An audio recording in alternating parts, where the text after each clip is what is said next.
Mm.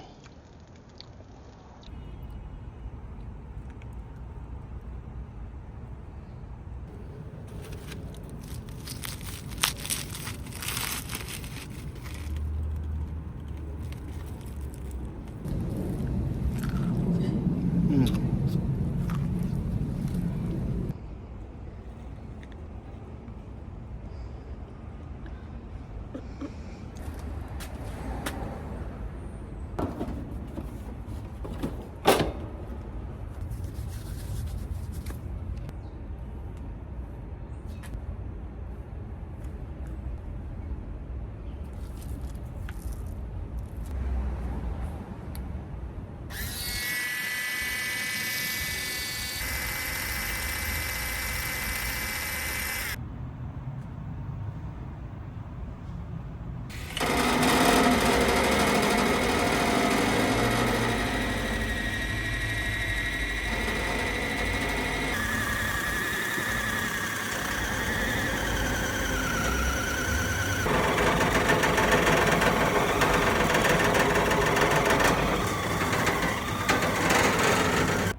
Hey guys, check this out.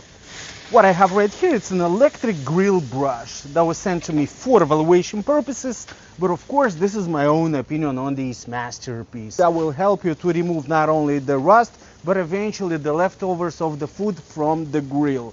And of course with two operation buttons in order to turn it on, and eventually if you're cooking at night you're going to be able to easily turn on a flashlight. So basically you're not going to miss any spot on the grill while cooking, because in the dark or during the day you're going to be able to easily work with it.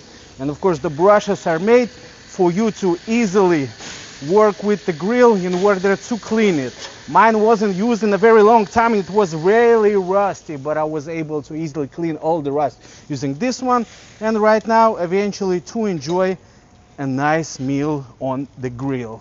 Now eventually after using the steak I'll have to clean it again, but I'll wait for it to cool down a little bit in order to bring a new shine to it again. Definitely a great find. This one is super easy to use, super easy to recharge, because eventually comes with an USB-C type port and an USB-C type wire that you're going to use in order to charge it. You have 3 dots showing you precisely how long the battery is going to last. I've been using it already for a while, not only on the grill but also on the grill of my stove, because all of those were dirty and I was able to easily clean them. Definitely a great tool that you need in your household, especially if you love grilling, especially if you love cooking. You have a stove, you have a grill, you need to clean it with an electric brush like this one. Everything is easy during the day or during the night in order for you to easily bring a new shine to your grill. Definitely a recommendation from me. And of course the utilization is super easy. You have brushes and a wheel that goes smooth on the grill in order to have a smooth clean every time you're working with it. And once again, power button in order to turn it on, a flashlight in the dark, and besides that, definitely a recommendation from me. My name is Andre and I absolutely approve this message.